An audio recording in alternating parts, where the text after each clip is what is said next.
Well, California's electric car mandate could soon spread to other states in the nation. But these EVs are not without their problems. And in a bit of an ironic twist, one broke down near a coal mine in West Virginia. And you can see in this photo, a group of miners had to push the battery-operated car to the coal mine to charge it up. Meanwhile, Energy Secretary Jennifer Granholm is praising California's ban on the sale of new gas-powered cars, even hoping it becomes a national model. Watch this. I think California really is leaning in. And of course, the federal government has a goal of, the president has announced by 2030 that half of the vehicles in the U.S., the new ones sold, would be electric. Do you think what California is doing could or should be a national model? Could be.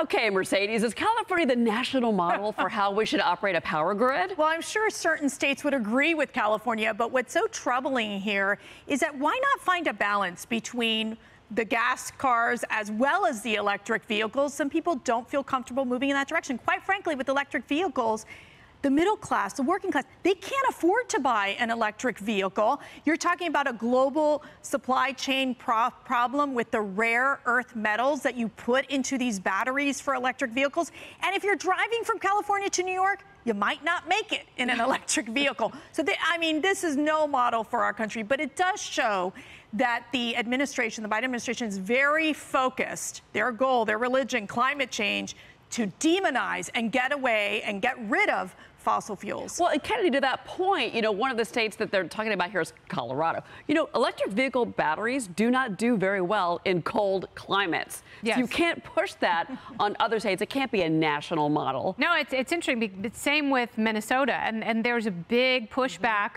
on this law that, you know, it's going to wreak havoc on car manufacturers in this country. But also, Gavin Newsom, the governor of California right now, is asking people not to charge their electric vehicles because the grid can't support it.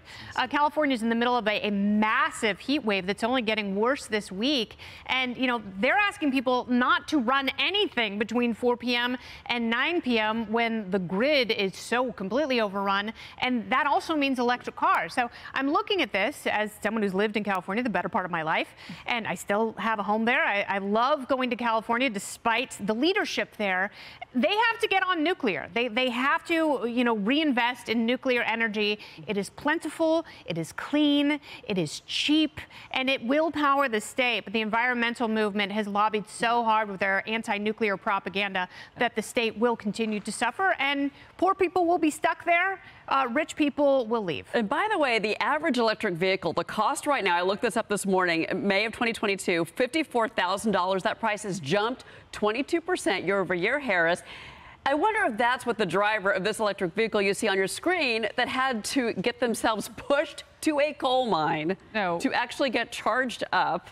Real smart on that driver's part. Did they? You want to know if they're thinking about the money money that they sunk into that vehicle? No, I think they're probably thinking about the fact that everybody else around them was right, that our infrastructure isn't ready for this yet. Yeah, and if you live on the East Coast, particularly south to north, we don't have enough options right now. You can put one in your home. Sure, you can buy an electric vehicle, and I think Amazon is pooled with some car companies to come out and put something. But if you're in California right now, and I was just out in the West, it's not an option to plug that car in right now. And you can't do it surreptitiously at home because they know how much energy you're using. By the way, if, you know, electricity runs on 20% of electricity is produced by coal. Just pointing that out, Brian. Coal miners are really nice people, by the way. These guys totally hate and by the way, driver, and like there was something with the undercarriage, you couldn't tow it. So something about the electric car, it's got the plastic underneath it, you couldn't tow it, so they had to push it. And when he got to, they had to plug it in, fueled by coal. This is why you should have an everything all in push. It can't be just electric, can't be just gas. But not that kind of a push. It's just not ready yet. None of this stuff is ready yet. The infrastructure is not there. And by the way, do you have a phone battery? Do you know what happens after the first month of your phone battery? You need to charge a little bit longer. It runs a little bit less. That's what's going to happen with the car. And so we're going to have to get these new batteries that cost about $20,000 for a car that costs $30,000. So why would anyone do this? Why would anyone be happy mandating this? That's why this Governor Newsom is just a disaster for the 17 states that want to follow in his wake. You're nuts. Well, this is California. He doesn't care about that, though. because he just wants to run for president. Yeah. That's obvious. Elon Musk, though, said in recent days that we need to continue where we are and do a slower transition. And he is a purveyor of electric vehicles. I mean, he sees the slowdown that has to happen. But that's the best point. This accelerated ramp is by force. The ramp they're giving us to be all electric, it's too quick. And it is going to have disastrous consequences. It does. It has to be slower and more logical. Well, imagine an ambulance. And I used to live in Minnesota. It's really cold. You know what happens to your cell phone in cold temperatures? That battery kind of slows down. It loses its capacity to hold a charge, right? So an ambulance is coming to your house. They can't find a place to plug in, and it's 32 below. Yeah, no, really feel it. They're not going to send a rickshaw. You're going to want gas. Well, anyway, shout out to those coal miners. Y'all are awesome. Way to be total sweethearts and help this poor person out. Hey, everyone. I'm Emily Campagno. Catch me and my co-hosts Harris Faulkner and Kaylee McEnany on Outnumbered every weekday at 12 p.m. Eastern, or set your DVR. Also, don't forget to subscribe to the Fox News YouTube page for daily highlights.